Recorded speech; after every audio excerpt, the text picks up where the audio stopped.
I've had enough of your shit, Derek.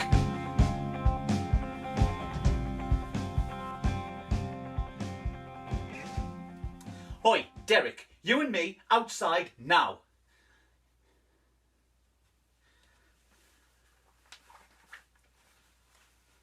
Derek, you're a cunt, no? Practicing what I'm going to say to Derek at work. He's been trying to bully me. Big bloke. Some really nasty shit going down, you know, some really underhanded nasty shit. A lesser man would crumble, and he'd love that. Derek would. Oh, he'd love me crumbling all over the fucking shop. But I am not a lesser man. It all came to a head last week. Get this, you won't believe this. Last week, just last Friday, I head to the kitchen at work and straight to the fridge, straight to the top shelf. Now, I always keep my sandwich on the top shelf because then I barely even need to look. I know exactly where my sandwich is. It's on the top shelf. So when I walk straight in, straight to the fridge, top shelf, and I'm away. So I go in, straight to the fridge, top shelf, and there's my sandwich. Gone. I thought, all right, where's my sandwich? So I turned to the room. And I ask the whole room, because I am not an accusational man. I turn to the room and I say, excuse me, does anybody know where my sandwich is? And he sniggers. He does. He's sitting there on the couch with his back to us eating a sandwich. And he sniggers. I let it go. I thought I'll ask them again. Maybe a little bit louder this time. Maybe they didn't hear us before. So I say again, I say, excuse me. That's what I say. I say, excuse me. Go a little bit louder, you know, in case they didn't hear us before. I say, excuse me. Does anybody know where my sandwich is? And he sniggers again. He does. Louder. Like he's attempting to match my increase in volume. It's almost a snort, the dirty pig, like he's choking on that sandwich he's shoving in his mouth. It might be his. Who knows? I'm a fair man. He sniggers. And I think, right, that's fucking done it. I feel my temperature rising. I'm instantly clammy, moist. And I know in that instant, in that very instant, I know that I'm going to kill him. I'm going to throttle the bastard. I go to move towards him, and on that breath, you know that breath you have before something big happens? Before the big shit hits the fan, there's always that breath, isn't there? That sort of, here we fucking go then breath. Well, on that breath, that split second before I move, Sandra says, you'd like Sandra. She's thick as fuck, but harmless, you know. Fancies me rotten. Sandra says, it's on the bottom shelf, Colin, love. I said, you what, Sandra, love? She says, it's on the bottom shelf. So I turn, and I look, and I see me sandwich on the bottom shelf. And he laughs. He does a big old laugh, a big old proper belly laugh. And I am fucking human. It would have been better if he'd eaten the bloody thing. There I stand. And he knows this. There I stand, humiliated. A man of reputable character. Mildness of manner. Prepared, and I mean this, with a sincerity verging on Christian, prepared to kill. And all I had to do was turn and look on the bottom shelf.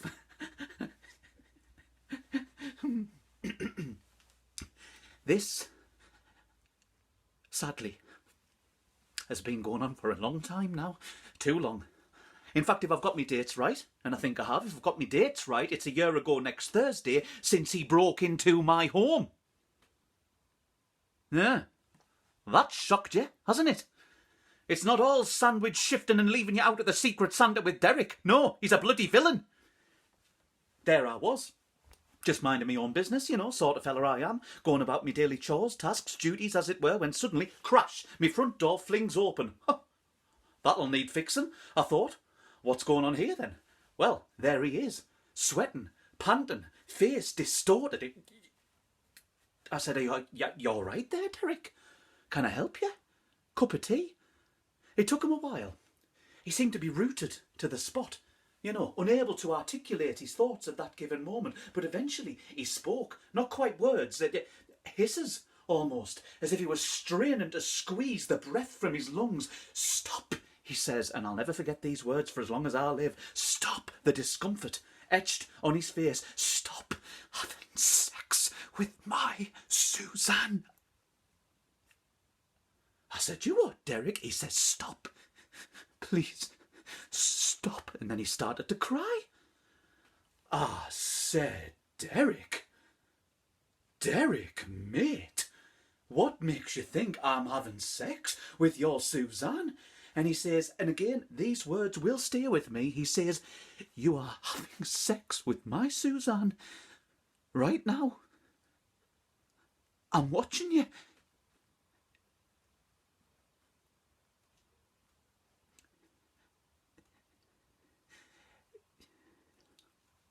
He had me there.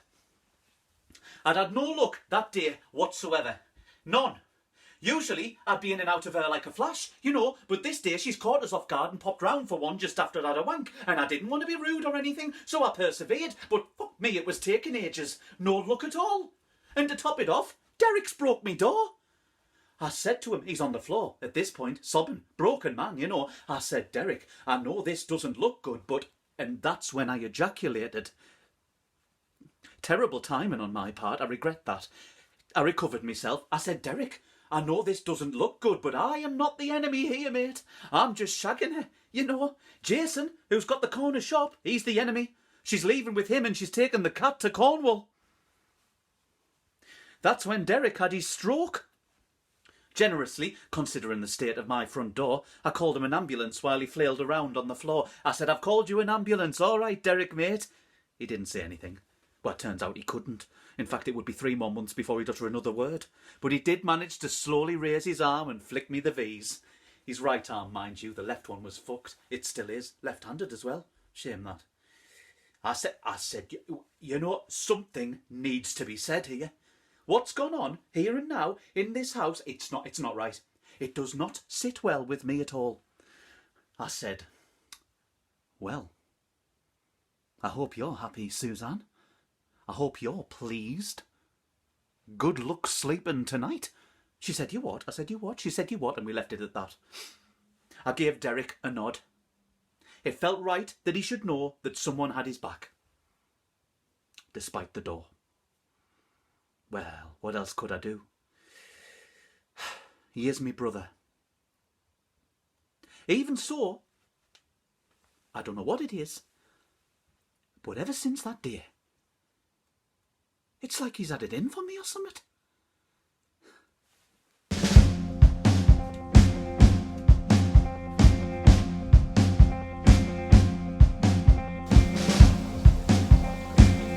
Oh! You think you're so clever, don't you, Connel? Think you're so bloody smart? Wait. It's all right, Suzanne. I can handle this. Suzanne? You think you're one step ahead, don't you? Eh? Well, I have got some news for you. You are a poohead. And you were born out of a bum.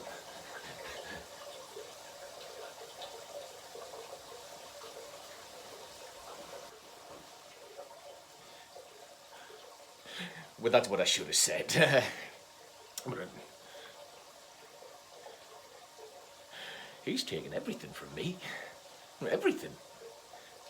Every memory I have is somehow tainted by that man's actions. He was the same when we were children. Exactly the same. Everything I had, he wanted. Everything. And not so that he could enjoy it, mind you. Oh, no. He wanted it because I enjoyed it. Because I enjoyed it, he wanted to destroy it, you see? Toys and clothes, that sort of stuff. No, replaceable stuff. He'd ruin that for me. He would smash up me toys and cut up me trousers and me t-shirts and I could handle that, but the friendships that I had, relationships built up over time, they meant something, but ruined. He saw to that. It got so bad that at the age of 13 years old, I'd sussed out if I were to ever have anything worth keeping that was mine, I would have to think outside of the box. And so I did. And I befriended a local stray cat by the name of Thomas. You see, Colin is very allergic to cats. His face swells up and he has trouble breathing and he nearly died once. So Thomas was a sort of a lifeline to me, an opportunity to create something, a bond. I'm not sure if Thomas's real name was Thomas or if indeed Thomas even had a real name. As I say, as far as I'm aware, Thomas was a stray, but he was always Thomas to me, and Thomas never showed any indication that he minded that. Oh, how Thomas and I would idle away those long summer days together. We formed a real friendship, we did, and we got up to all sorts. Hell of a hide-and-seek player. Sometimes we would go for days without me finding him, and I'm sure I only ever did find him because he got bored or hungry or something and decided to make it easier for us by turning up and sitting on the garden fence. and then we would laugh at how bad I was at hide-and-seek, and sometimes Thomas would take it too far, and I would have to remind him that he was shit at football, and he didn't like that. But Thomas didn't hold a grudge for long. You know, I learnt a lot from my time with Thomas. I learned how to climb trees. I learned how to catch mice. I learned how to speak cat. Oh, yes. Often raises a few eyebrows. That one.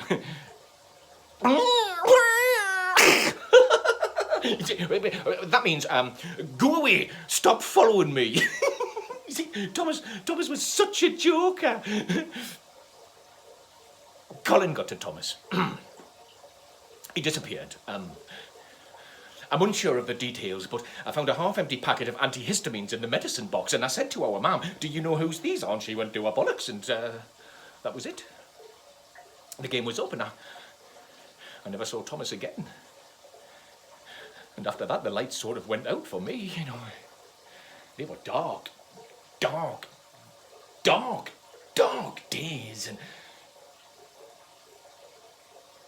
and then I met Suzanne. Beautiful Suzanne, and everything changed. We were in love at once, and I allowed myself to be affected, touched by another human being for the first time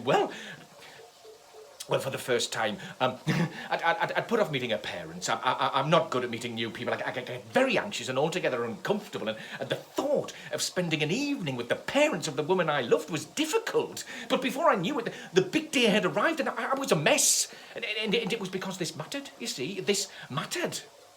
Oh, how I longed for someone to share my load with in those days. A friend, you know. I mean, what would Thomas have said? Probably, but then again, Thomas rarely did mind his language. And so I decided that I would calm my nerves with a glass of wine, just the one, and it helped a bit, not a lot, but a bit, and so I had another one, and then I had another one, and I wouldn't say I was drunk. Rather, I had this nervous energy sort of buzzing in my tummy, and the fear of meeting her parents was replaced by this frantic, let's get this done then attitude, which was doing some queer old damage to my insides, and I was as loose as a goose for a good 2 hours. And so we packed our bags and hopped on the train, and within a couple of hours we were there, and the door swung open, and we were greeted by the warm and friendly faces of Mr. and Mrs. Crawford, who couldn't have been happier to see us. "Come in," they cheered. "Have a drink. Dinner's nearly ready." And it was a beautiful lamb curry. Well, the evening passed with warmth and laughs, and I couldn't have been made to feel more welcome, and I relaxed easily into their family setup, and with a couple of hours, I felt like I was one of them, you know, accepted. And so finally, to bed. The time had come to say our good nights, and at the foot of the stairs, full of food and wine, I shook the hand of Mr. Crawford, thanked him for a truly delightful evening, before making my way upstairs to the spare room where Suzanne and I were sleeping. I told her I would see in there because my tummy hadn't quite finished with me yet, and that lamb curry hadn't helped. And so I went into the bathroom, and I was in there for quite some time. This stuff was literally flying out of me, but eventually I was convinced that the worst was over, and I cleaned myself up before allowing the welcoming coolness of one of the very well-placed wet wipes by the side of the loo to brush between my tender cheeks, as it were, and I thought, now there is a woman who knows her curries. Anyway, I stumbled across the landing into our room, and it was dark, but I could see that Suzanne was in bed, so I thought better of putting on the light. Instead, I decided to take off my clothes, climb under the duvet, and give her a goodnight kiss. You know, stimulate her clitoral region. and why not?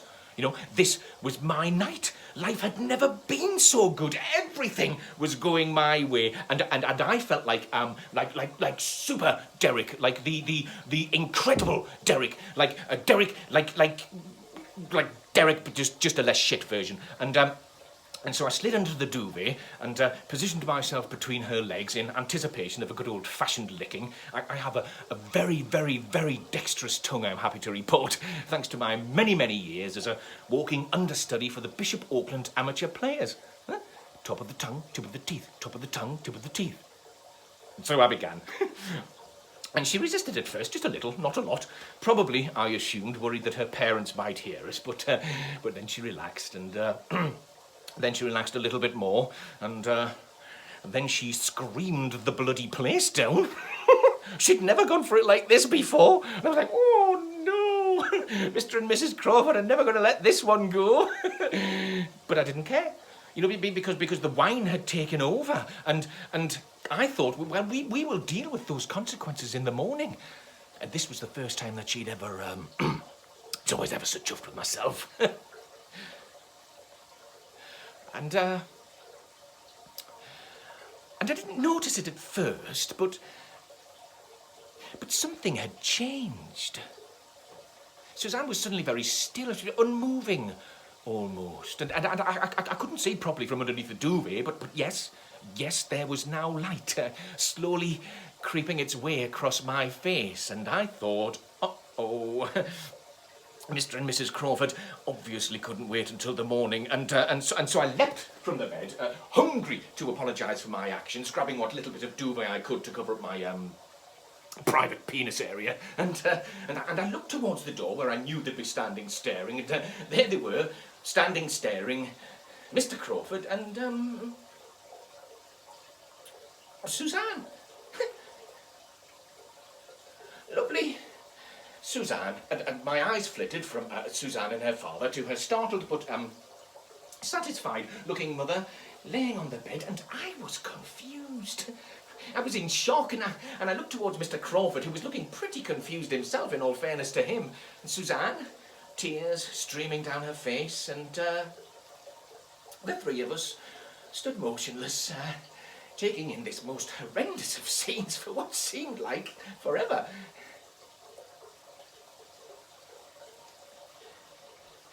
And then I don't know how, but without my mind having anything to do with it, my body relaxed, just a little, just enough, and I farted. 7, maybe 8 seconds long, 8 seconds of raspy, spluttery air vacating my body, 8 seconds of my own poo spraying its way out of my own bum, down my leg, forming a lumpy brown puddle of shame between my white socks.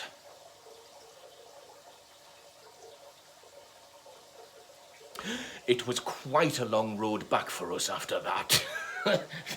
As you might imagine, that's the kind of thing that tends to pop up in conversation from time to time.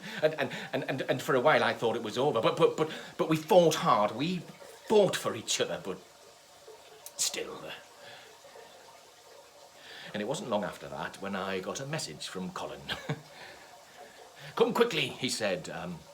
It's important, I need you, he said. The key is under the mat. And so I ran. And I thought, what on earth has he got himself involved in this time? I mean, yes, we had a fractured relationship, but he was still my brother, and if he needed me, I would be there. And so I ran as fast as I could, and by the time I got there, I was short of breath, I could barely speak, and I found the key underneath the mat, and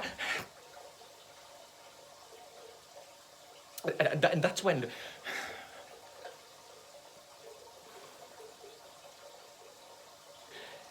I don't know why, but that man has always had it in for me. Oh, sorry, love. All right, yes, we're just having a chat.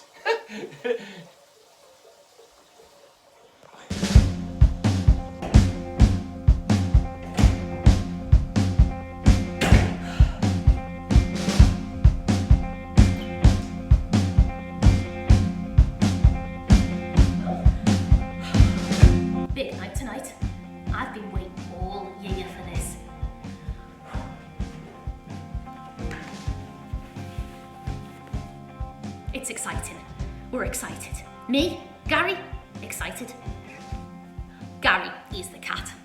We got him a couple of years back from a rescue home. God, they're sad places, them rescue homes. I mean, I know they're doing a good thing trying to rehome the little fuckers, but shit me out, I couldn't work there, could you? All that fucking barking and meowing and whatever it is rabbits do all day long. Nah, fuck that, not for me. And the smell, bloody shitting and pissing all the live long day. That is a horrible way to spend your 9 to 5, that is. I mean, if you've smelled how bad cat food is before the little bastards digest it, then it'll come as no surprise that by the time they're squeezing out their little cat hoops, it is fucking rotten. I love animals, me. Oh. So, in I go, breath held best to could like, and I'm looking down at all these caged animals as I pass through the room, trying to decide which one to take home with me, to free. God, the look in the eyes of some of them. It stays with you, it does. Haunting. Sort of like, oh, please choose me, look. Needy little bastards. That's the last thing I need, that is, a fucking guilt trip every time I pop to the Aldi. Jog on, Tiddles. So, that is how Gary came to be me cat. Because if I could say one thing about our Gary, it's that he couldn't give a fuck one way or the other about anything. I first approached his cage. It was on the left at the end of the room, it was on the floor. And he stood out straight away, you see, because he wasn't looking at me, he wasn't pleading. He was just sat there with his little name tag on, just licking his cock and balls. And I thought, oh, fair enough, you know, because if I was locked up in a cage with sod all else to do, I'd go to fucking town on myself as well. Then, quite out the blue like, he stops pleasuring himself for a moment and he looks at me, right into my eyes, and it felt like, I don't know, it felt like he was trying to decide whether or not to choose me instead of the other way around. So he holds my gaze for a good 10 seconds and he blinks slowly, ever so slightly, lowering his head as he did so, like this.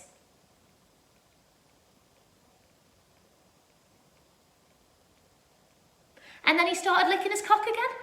So that was that. And it's great. I mean, Gary mainly keeps himself to himself, but he's great company for me once he can be arsed. Gary! Gary! No, it's fine, he's busy. Mind you, he molts like a bastard, but he never shits in his own back garden, so I can't complain. Then, a while back, I noticed something very odd. So I'm in the kitchen, doing the washing up, staring blankly out the window, wondering if I'll ever feel real joy again, when I notice our Gary sitting on the back fence, giving himself a bit of a clean, and slowly, creeping up behind him, is a man. Ever so slowly, this bastard slides up behind me cat, and I'm thinking, shit in hell, he's gonna nick him. I'm witnessing a cat nap. He's some kind of feline pedo, and in the split second before he grabs him, I tried to scream, but no sound will come out. It's like everything in me is frozen, and I'm powerless to do anything apart from watch the dirty bastard rob me cat. And then he strokes him. He strokes Gary. And Gary lets him, he enjoys it, leans into him, almost welcoming the attention from this stranger. Cats know things though, don't they? They've got special cat shit going on. Gary will have known this bloke was coming. He'll have sensed him approaching, I'm sure of it. He'll have sensed this bloke coming and he'll have known he didn't have to move, he didn't have to run away, because he'll have known that this bloke was coming and he'll have sensed that this bloke was good. Gary knows shit, I'm telling you. He outright refused to watch any film produced by Miramax long before Me Too was knocking around. I said, Gary, this is the film that launched Uma Thurman's career and reignited our love for Travolta before we realised he was a nutter. But he was having none of it. He knew.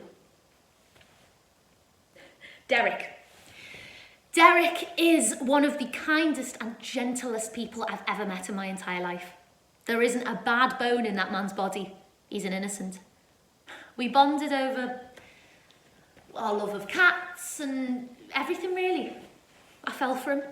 I loved him from the moment I knew he wasn't a nonce. But when you've seen a man crawl out from between your mother's legs and shit himself, it does alter your perspective.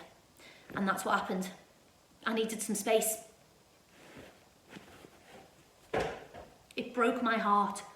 But every time he told me he loved me, all I could hear was the sound of my own mother coming like a fucking train. So I ended it. And that was that. Then I met him, the other one, chased me down the street one day telling me that I dropped a tenner. And I hadn't, I knew I hadn't, but I thought, well, take it anyway. And I'll give him a minute, see what he wants. He was very forthright about his intentions. He asked me out on a date. A date? Dickhead. Do I look like Courtney fucking Cox, you bellend? Oh, a date? This is England, mate. We go for a pint. But he was charming enough and I was lonely, so I said yes. So we met. And we met again. And then we met again. And all right, we were fucking dating, if you like. And it was going pretty well. I liked him. We'd chat. We'd have a few drinks. We'd go back to his. We could never come back to mine because he's allergic to cats. We'd get a bit frisky. I'd be ready to go. And then nothing. He'd stop it dead every time, just like that. He said he wanted to wait for the right time. I mean, I'm all for chivalry and all that bollocks, but there does come a time where you just want to fuck the shit out of someone. And don't get me wrong, this fella's no Brad Pitt, but I'm a couple of wines in and it has been a while. So we waited until he was ready. He had it all planned out. We go back to his this one afternoon, have a couple of drinks, one thing hopefully leading to an orgasm. That was the plan. So, we crack on. We're necking on, things heading in the right direction, when he stops, shushes me, checks his watch, and listens towards the door. Nothing. Off we go again. So, we're necking on, he stops, shushes me, checks his watch, listens. I'm thinking, what the fuck is this guy playing at? Off we go again, and then things are heating up, couple of garments of clothing coming up, heading in the right direction. Once again, stops, shushes me, listens towards the door intently. This time, a smile. I've never seen anyone smile like that before. This smile just creeps across his entire face, and he looks at me and says, now.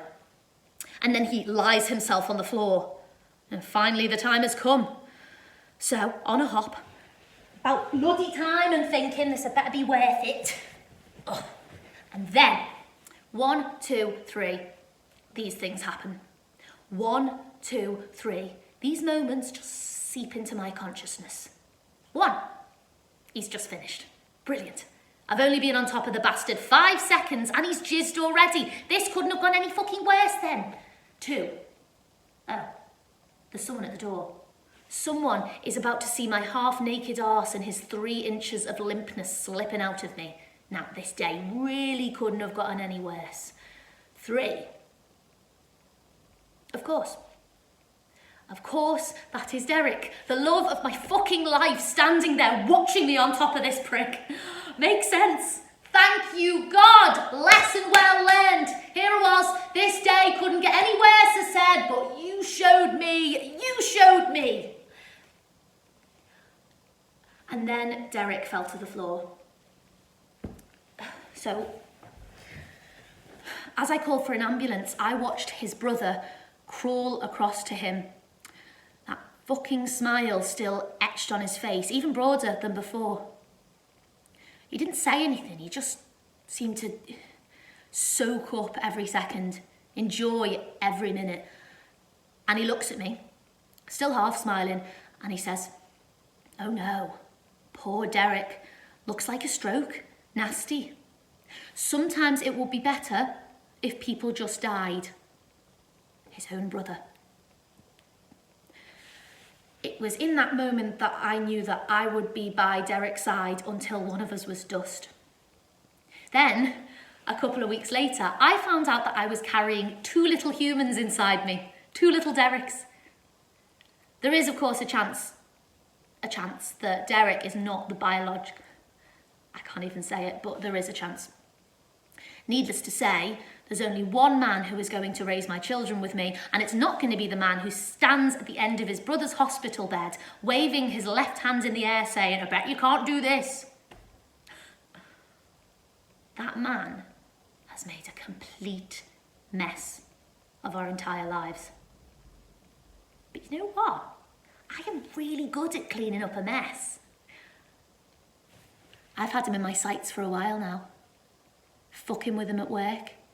Messing with his head. I've got someone on the inside. Me and Sandra, mates for years. She says he's really starting to lose it. Good. I also have these. These are the keys to Colin's house that Derek had that morning. The spare. Last week, I popped round when I knew that Colin would be at work, and I took this from Colin's house. These are antihistamines. I've been waiting all year for this.